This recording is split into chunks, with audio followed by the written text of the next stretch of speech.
Bien, muy buenos días tengan todos a nuestra clase número 25 de la teoría electromagnética. Vamos a recapitular lo que vimos la vez pasada. Básicamente teníamos un material dieléctrico, ya comenzamos con medios materiales dieléctricos y entonces nada más recordar que un material dieléctrico,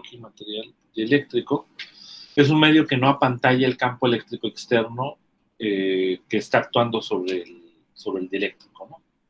Entonces, digamos, a diferencia del conductor, el conductor, digamos, entra cuando está en presencia de un campo eléctrico, las líneas de campo no entran de tal manera que el campo en el interior se hace cero. O sea, se reordenan las cargas de tal forma que se crea un campo que cancela al exterior en el interior de tal forma que el campo total es cero. Mientras que en el caso del dieléctrico también se crea un campo porque hay un reordenamiento de las cargas, pero la suma del campo externo más el interior no es cero, ¿no? Entonces justamente el self es el que da lugar a que exista un reordenamiento de la carga, ¿vale? Y además determina lo que sería un campo, que se llama campo de polarización, y determina básicamente el reordenamiento, ¿no? Entonces, normalmente, pues toda la materia es un dieléctrico, ¿no? El aire, el agua, etcétera, puedes considerar como un dieléctrico que puede ser polarizada, ¿no? En una cierta medida, ¿no? Obviamente hay dieléctricos que tienen una permitividad, vamos a verlo más adelante ese concepto, que es muy grande, ¿sale? Y también impide, digamos, que las líneas de campo sean atravesadas, ¿no? O sea, de alguna manera, la propiedad dieléctrica que tienen los materiales va a cuantificar el hecho de la manera en la cual el campo eléctrico va a poder transmitirse, vamos a decir, va a poder entrar a través del medio, ¿no? Bien, entonces el hecho pues, de que haya una self, como decimos, pues hay un campo de polarización y eso genera una densidad de polarización, ¿vale? Esta densidad libre pues es la que produce el campo eléctrico. Y entonces esa densidad de polarización tiene que cumplir con la propiedad de que la integral, o sea, la carga total en el bulto, en el volumen, más la carga en la superficie, esa carga total es igual a cero, ¿no? Porque si el dieléctrico originalmente es neutro, pues después de que está bajo la acción de un campo eléctrico externo, pues no puede ser o sea, no se carga, ¿no? El dieléctrico, sino simplemente se reordenaron las cargas, ¿no? Entonces la carga total, pues es igual a cero. Bien, ahora justamente llegamos hasta aquí, hasta esas ecuaciones. Estas son las ecuaciones que modelan, digamos, la densidad de carga, de polarización, que sería la divergencia de este campo de polarización, y la densidad de probabilidad, la densidad de carga en la superficie, va a ser simplemente la proyección de este campo de polarización a lo largo de la dirección normal. A ver, espérenme un segundo.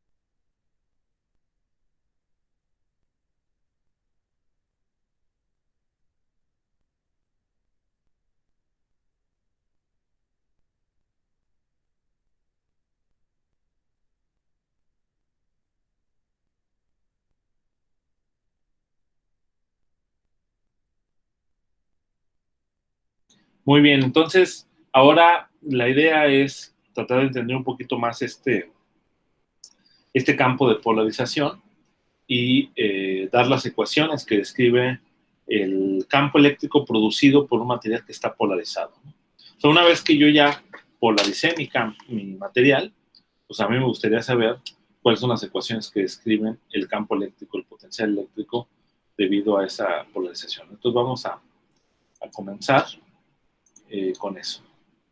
Entonces empezamos con nuestra clase número 25 y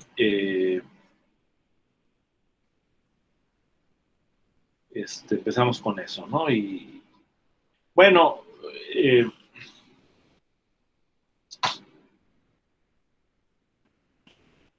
nada más, sí, aquí nos quedamos. Recordar que,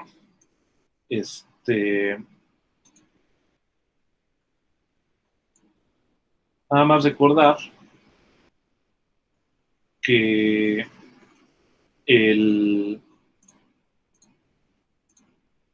voy a ponerlo así.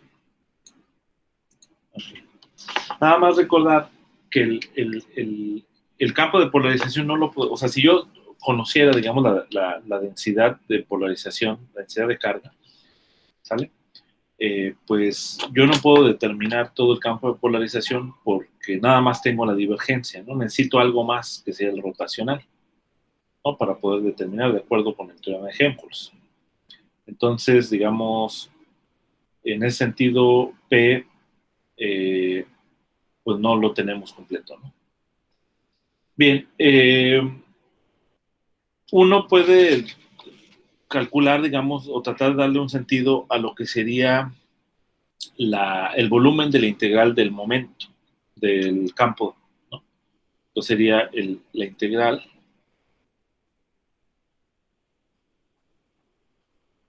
de P, el campo de polarización.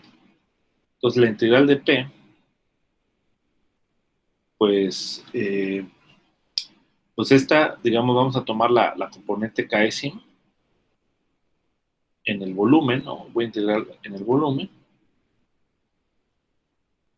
la componente k'ésima, y se puede escribir aprovechando una de las identidades, eh, digamos, esto se puede escribir como la integral de dos cosas, ¿no? De la divergencia, RK, con el momento, o sea, perdón, con el campo de polarización, menos RK,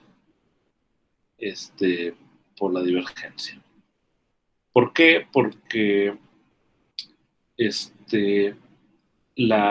esta divergencia tú puedes calcular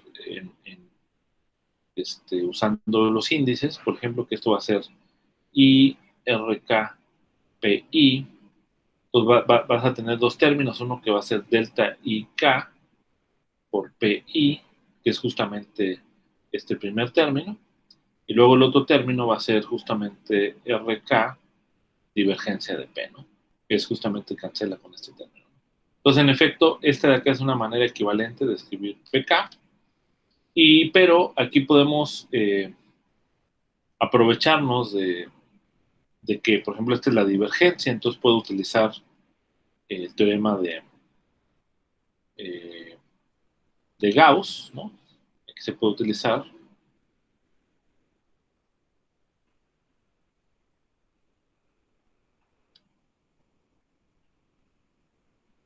Se puede utilizar el teorema de Gauss para expresar esto como la integral de superficie, ¿no? De RKP, ¿no? Y ahora, divergencia de P, pues por la definición está relacionado con la densidad de carga, entonces, que es el negativo, ¿no? O sea, el negativo de la divergencia de P es la densidad de carga, entonces yo tengo aquí que esta integral se puede ver como la integral en el volumen, el primer término, ¿vale? Es esta acá, de RK por la densidad de polarización R, más, utilizando aquí el teorema de la divergencia, la integral sobre la superficie, sobre el volumen, es también sobre el volumen, de la superficie RK divergencia de P. ¿Vale? Porque acuérdate que P, es decir, la divergencia de P es el campo de polarización a lo largo de la dirección normal. ¿Okay? Entonces, cuando yo tomo aquí la integral de Gauss, pues ahí me aparece un vector normal que al multiplicarse con el P te da justamente esta densidad de carga superficial.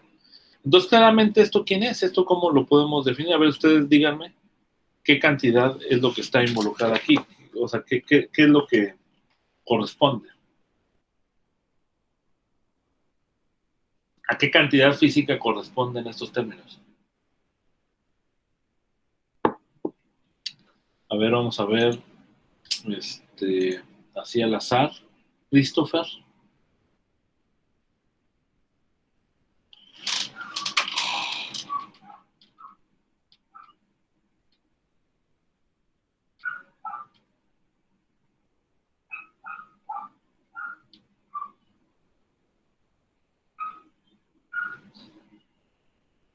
Abraham.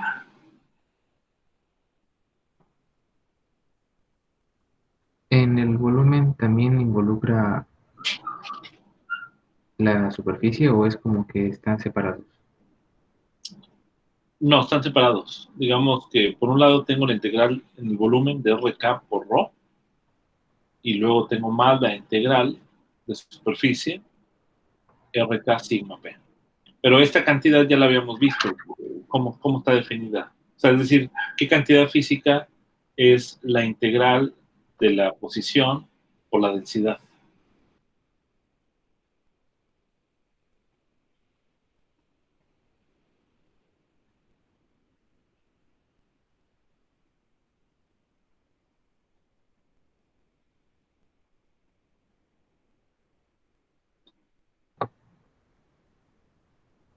Habíamos visto anteriormente que en el dieléctrico neutro eso era cero.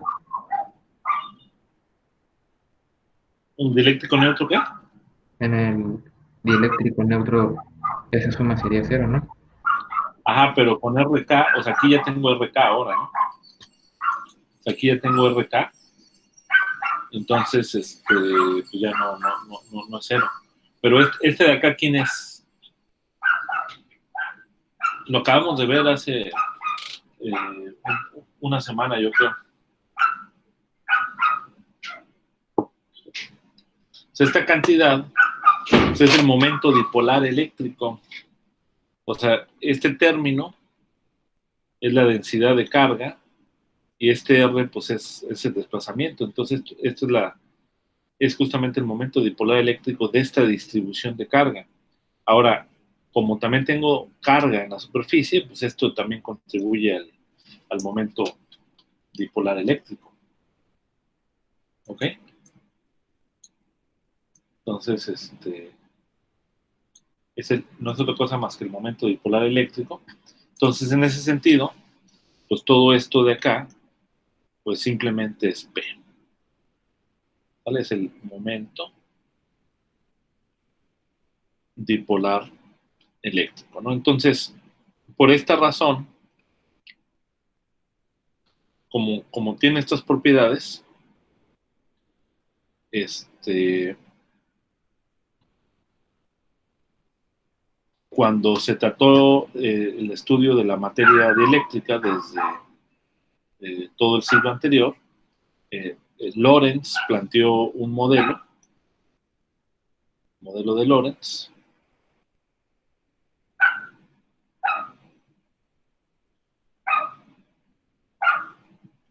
¿vale? Básicamente, en el modelo de Lorentz se consideró, o sea, la idea básica, o sea, no nos vamos a poner a desarrollar toda la teoría, pero la idea es que P de R, es decir, el campo de polarización, es modelado por un momento dipolar eléctrico por unidad de volumen.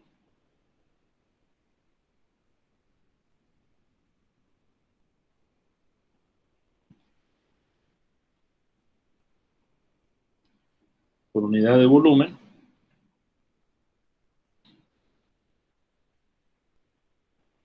De hecho, la idea de Lorentz es un poco al revés que lo que estábamos viendo acá. O sea, porque él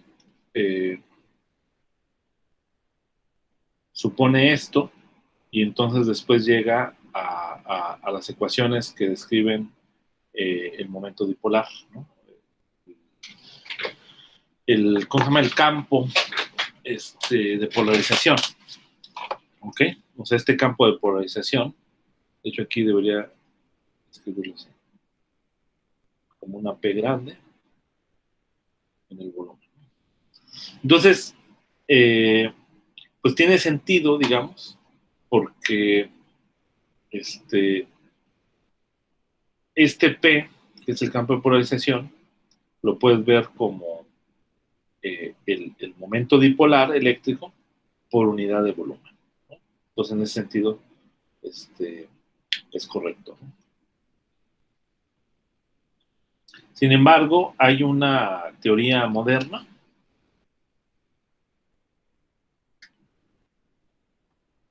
Nada más vamos a mencionar algo porque en realidad vamos a trabajar con el modelo de Lorentz.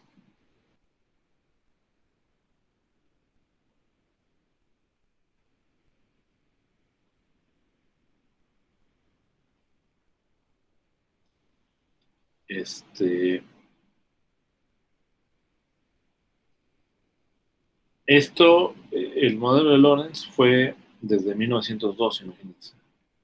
Y esta teoría moderna es de 1990. Entonces, nada más para comentar en qué se basa, así muy rápidamente.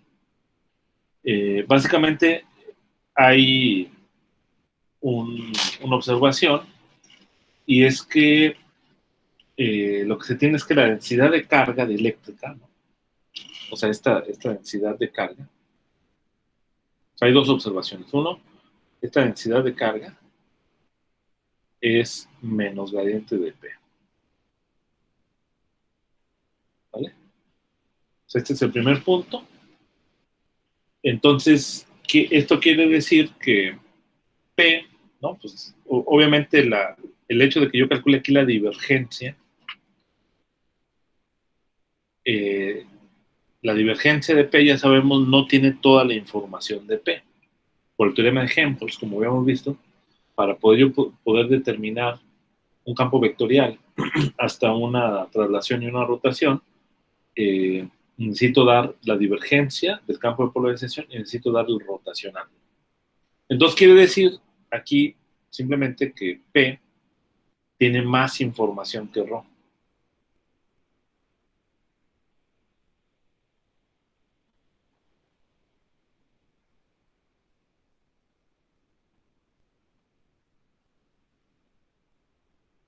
¿Ok? Que la densidad de carga de eléctrica, ¿no? De hecho, podríamos eliminar este P, sabiendo de antemano que nos referimos a eso, ¿no? Ahora, por otro lado, si la polarización simplemente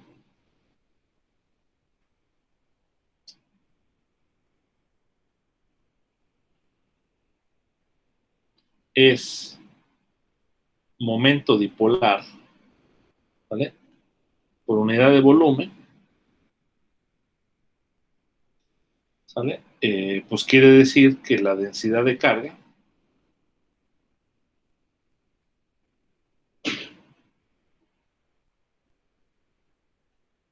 tiene más información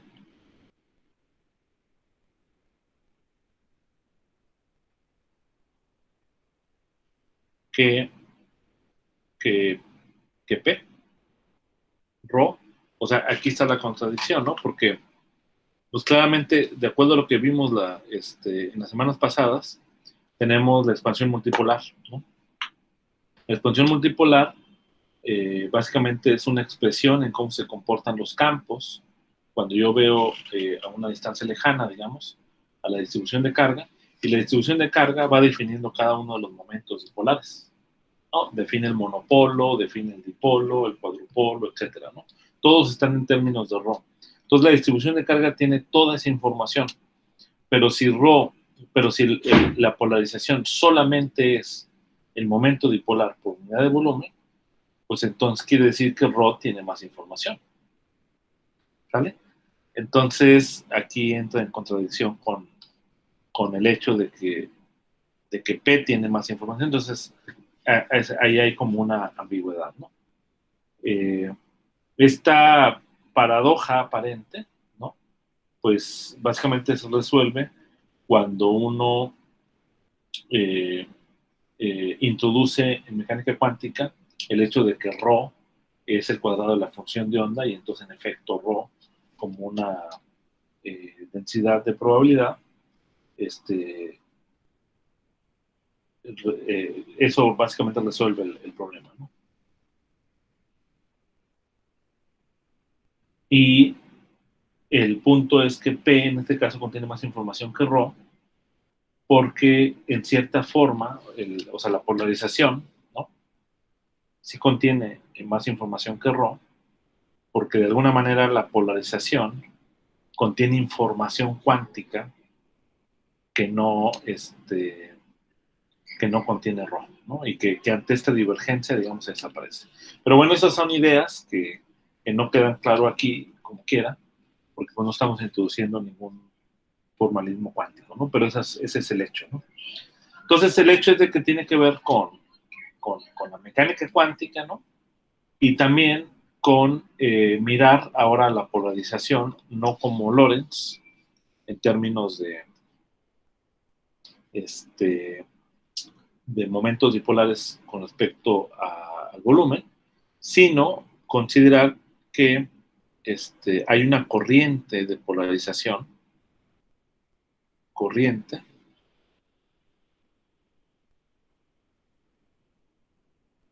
y que esta corriente de polarización viene dada por la derivada del momento, digo, del campo de polarización con respecto al tiempo.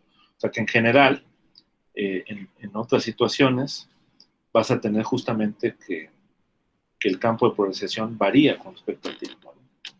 Y entonces, en ese sentido, el P, o sea, es decir, el campo de polarización, pues va a ser un poco más complicado, porque esto va a estar dado como 1 sobre el volumen, integrado también en el volumen, de la integral en el tiempo de esta corriente de polarización, que va a ser una corriente microscópica, aquí en el espacio y el tiempo, ¿no? Entonces, la expresión es más complicada, ¿sale? Entonces, fíjense cómo encontramos, bueno, aquí nada más estoy diciendo que son distintas maneras en las que se puede expresar el campo de polarización, ¿no? Entonces, esto pues se ha utilizado para estudiar diferentes sistemas, ¿no? El punto es que el modelo de Lorentz para el dieléctrico va a ser muy útil, o sea, va a ser realista cuando, eh, digamos, tengamos un sistema que sea suficientemente diluido, gases, o también líquidos, ciertos líquidos simples, algunos sólidos moleculares con interacción tipo Van der Waals, también van a cumplir con la propiedad del orden, ¿no? Entonces, simplemente lo que estoy diciendo es de que hay una teoría más general para eh, determinar, digamos, el campo de polarización, ¿no? Entonces, pero bueno, hasta ahí le dejamos, nada más es una cosa informativa, ¿no? Bien, entonces ahora sí, a lo que decía yo al principio, de que, bueno, pues si al final de cuentas eh, el hecho de que el sistema se encuentre polarizado da lugar a la presencia de una densidad de carga y una densidad de carga volumétrica, una densidad de carga superficial, pues esto debe implicar que cuando yo estoy en la cercanía del material que está polarizado, debe haber un campo eléctrico que produzca el material, ¿no? Entonces la pregunta es, ¿cuál es ese campo eléctrico? ¿Cuál es el potencial eléctrico? Porque si yo tengo cualquier otro objeto que está cargado, pues ese otro objeto va a sentir la presencia de ese campo eléctrico, ¿no? Entonces, campo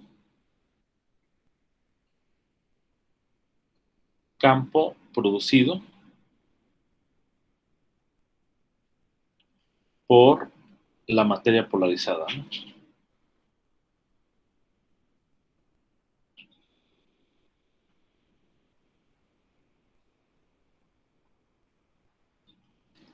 ¿Okay?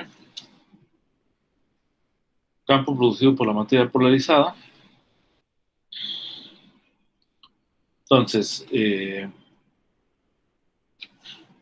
Pues simplemente pues recordamos que ρ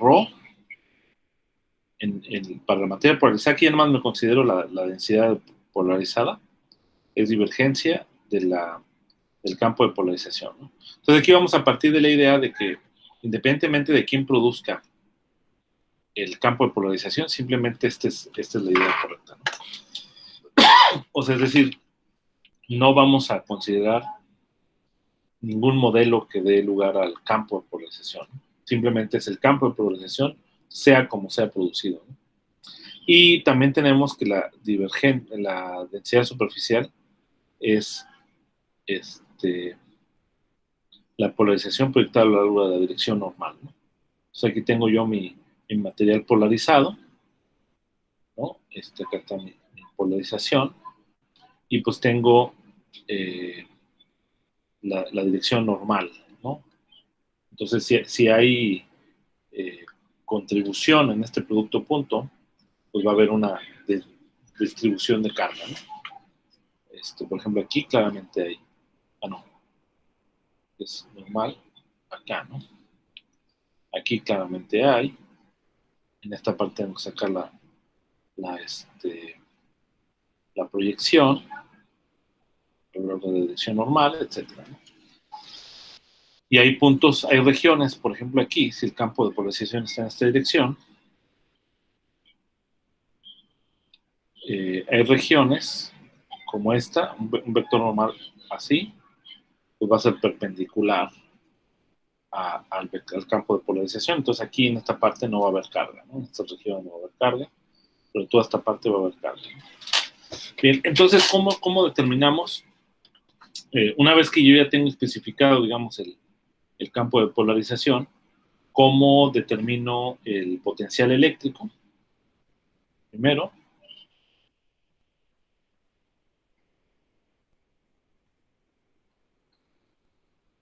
pues como lo hemos hecho, ¿no? O sea, tenemos básicamente el potencial debido a dos fuentes, ¿no? A ρ, que es el interior, y a sigma, que es la superficie, ¿no? Entonces voy a tener phi, aquí te voy a poner el subíndice R, que va a ser el campo eléctrico, el potencial eléctrico debido a la densidad polarizada, y voy a tener 1 sobre 4 pi epsilon 0, va a ser la ley generalizada de Coulomb, básicamente, la integral en el volumen de la densidad de carga, que es ρ, o sea, es esta cantidad, obviamente respecto a las variables primadas,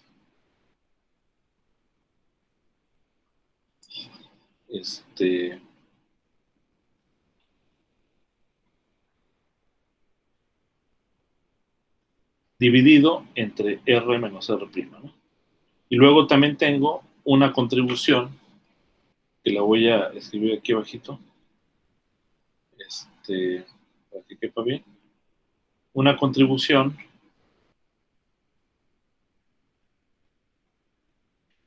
en la superficie, ¿no? O sea, voy a tener S, ¿sale? El elemento de área multiplicado por N, pues esto va a ser un vector de superficie, producto punto, el campo de polarización, dividido entre R menos R'. ¿Qué sería el potencial eléctrico? Esa suma de dos términos sería el potencial eléctrico debido a un campo de polarización P. ¿Y cuál sería el campo eléctrico? Pues el campo eléctrico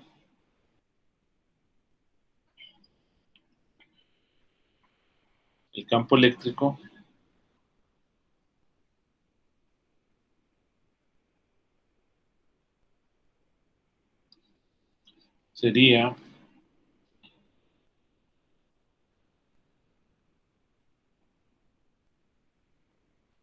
¿vale?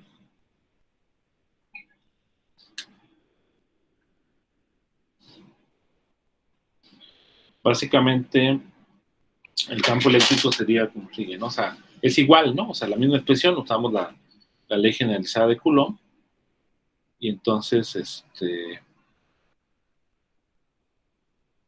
campo eléctrico de polarización, el punto R, pues va a estar dado por 1 sobre 4 pi epsilon 0, la integral en el volumen de menos gradiente prima del momento de polarización, digo, el campo de polarización, también primado, y esto multiplicado por R menos R', todo esto dividido sobre R menos R' al cubo.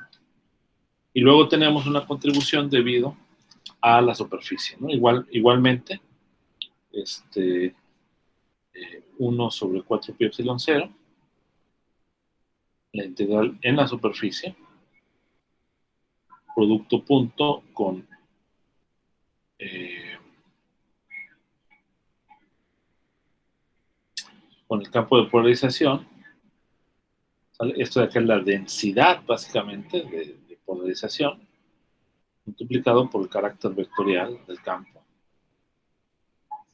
R menos R' al cubo. ¿Okay?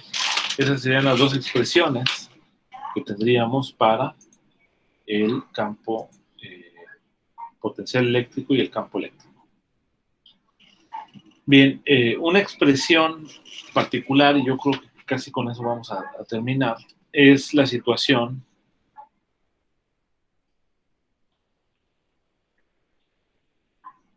consideremos la situación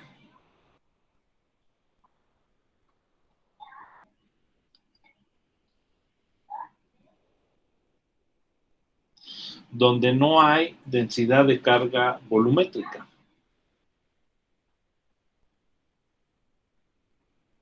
¿Vale? No hay densidad de carga volumétrica. Entonces, claramente, pues todo este primer término lo haríamos cero en este caso particular, y también este término lo haríamos cero, ¿no? Entonces, solamente nos quedamos con este en el caso del potencial eléctrico y con este en el caso de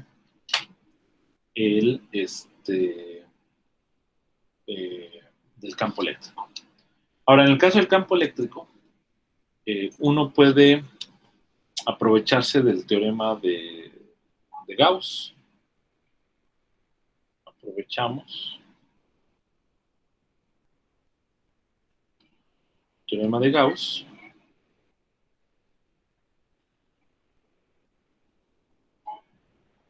Y básicamente lo que tendríamos es que la integral, de hecho esta es una integral cerrada, exactamente es una integral cerrada,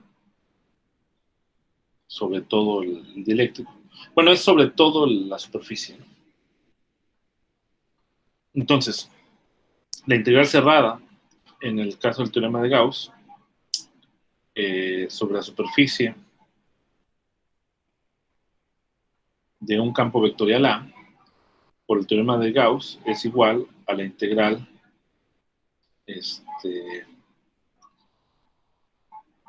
sobre el volumen que encierra esta superficie, o sea, esta superficie encierra este volumen, de la divergencia del campo eléctrico. ¿Vale? Entonces, como el único término que sobrevive en el caso en donde la densidad de carga es igual a cero, la densidad de carga volumétrica, el único término que sobrevive es este que está acá. Entonces, yo puedo utilizar el teorema de Gauss para expresarlo aquí. Entonces voy a tener que el campo eléctrico va a ser igual a 1 sobre 4 pi epsilon 0.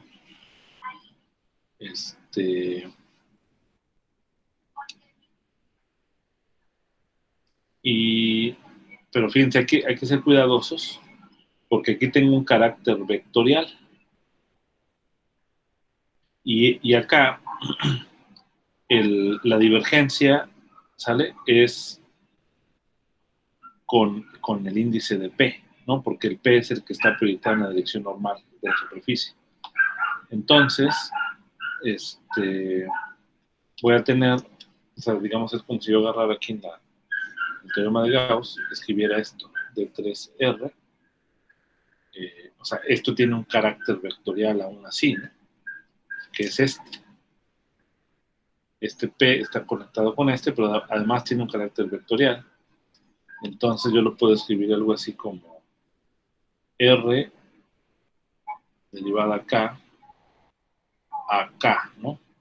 Y si esto tuviera un carácter vectorial, pues cada componente de esta tiene un carácter vectorial.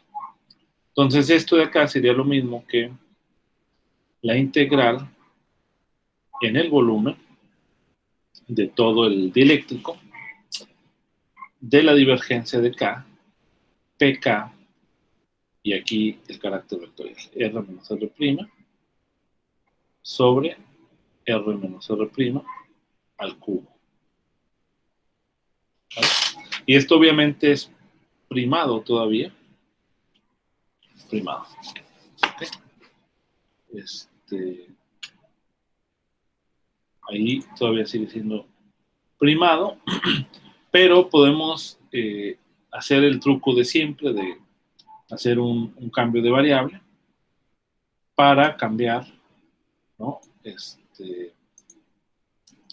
Podemos cambiar esta derivada por menos la derivada con respecto a K, ¿no?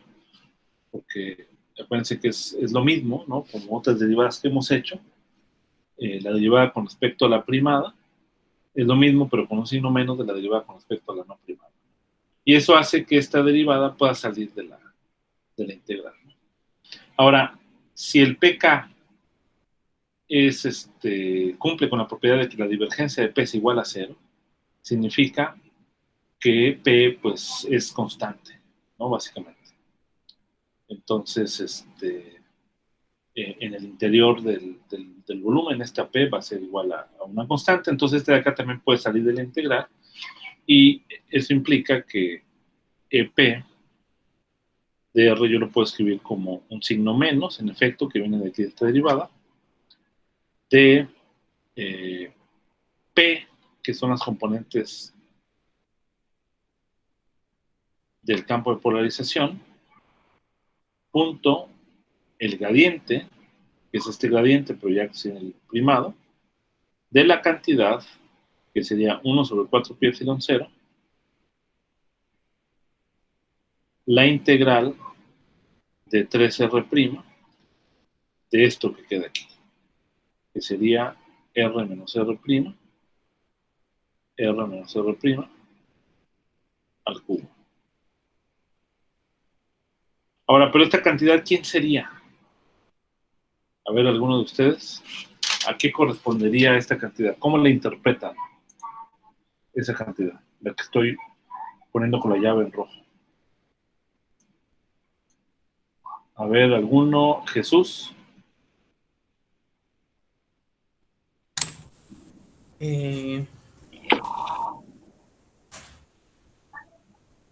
Es como si integráramos la posición que estamos teniendo o algo así. Ya que recuerdo que esa era como un vector unitario por el vector R, entonces creo que es algo de ese estilo. Piénsalo más físicamente.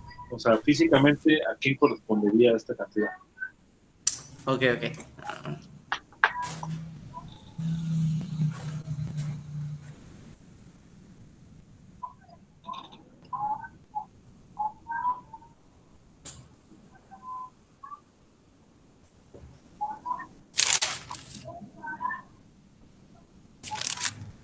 No sé, si la densidad fuera 1 también nos queda así, pero no estoy seguro. Exacto, ¿no? O sea, el punto es este, ¿no? O sea, de que esta cantidad no es otra cosa más que el campo eléctrico de una densidad de carga que vale 1, ¿no? Así lo podemos poner. Y ahorita vamos a interpretarlo, ¿no? Entonces, pues simplemente lo voy a llamar epsilon de R, así con una curveada, porque no tiene unidades de campo eléctrico, porque la densidad vale 1, pero es como si fuera un campo eléctrico, ¿no? Entonces, este EP lo podemos escribir como menos el campo de polarización constante, punto gradiente de este epsilon de R. Pero este término, ya para terminar, nos recuerda mucho a la expresión que tiene el campo eléctrico debido a un dipolo puntual. ¿Ok? Eso lo vamos a destacar, yo creo que en la siguiente clase. Y incluso habría que también destacar el hecho de que R menos R', o sea, es decir, esta cantidad vectorial, que es R menos R' sobre el módulo de R menos R' al cubo, también se puede expresar como, como la divergencia, ¿no? De,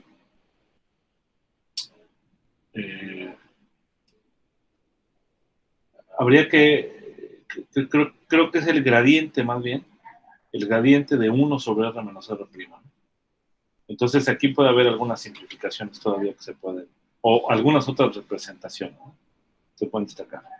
Pero bueno, ya con eso podemos resolver algunos de los problemas, ¿no? O sea, si yo tengo polarización uniforme, pues podríamos preguntarnos algunas situaciones, por ejemplo, el campo producido por una esfera, ¿no? Entonces aquí tendría yo que considerar el volumen, aquí el volumen de esa esfera, y hacer la integral, o sea, es decir, calcular epsilon de R para, este es vectorial de hecho, ¿vale? El carácter vectorial del campo de polarización lo da este epsilon, ¿no?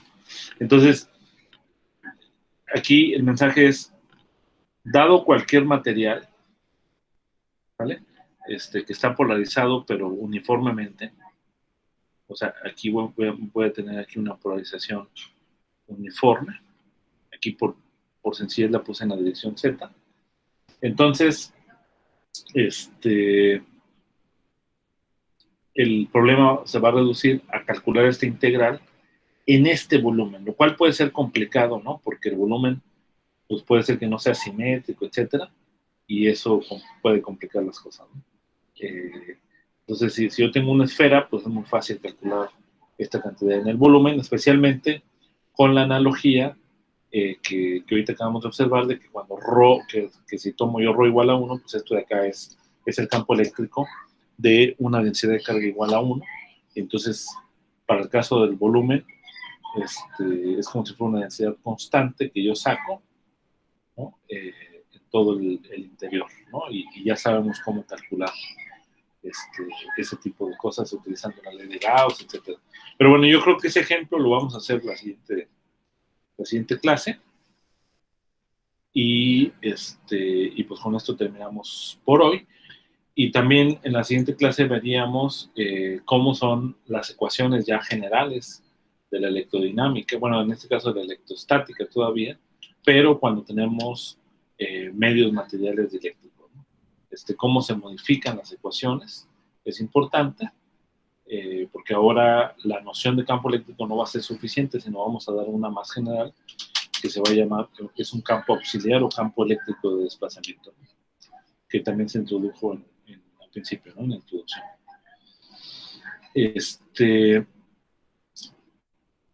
No sé si hay alguna pregunta.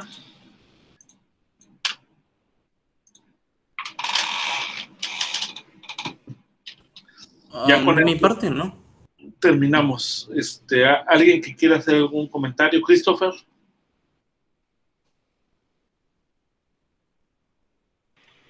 Yo creo que bueno, todo está bastante claro. Vimos mucho de lo que ya hemos usado, más que nada lo del teorema de Gauss, que se asemeja mucho de las cosas que estamos usando, así que creo que en cierto modo no hay mucho que comentar.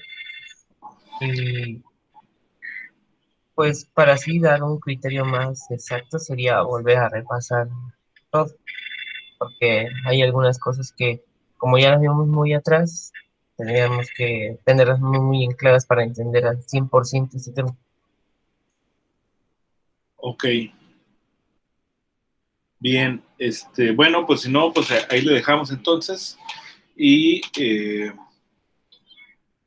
Pues nos vemos mañana entonces. Sale, profe. Nos vemos mañana. Hasta luego, profesor. Hasta luego.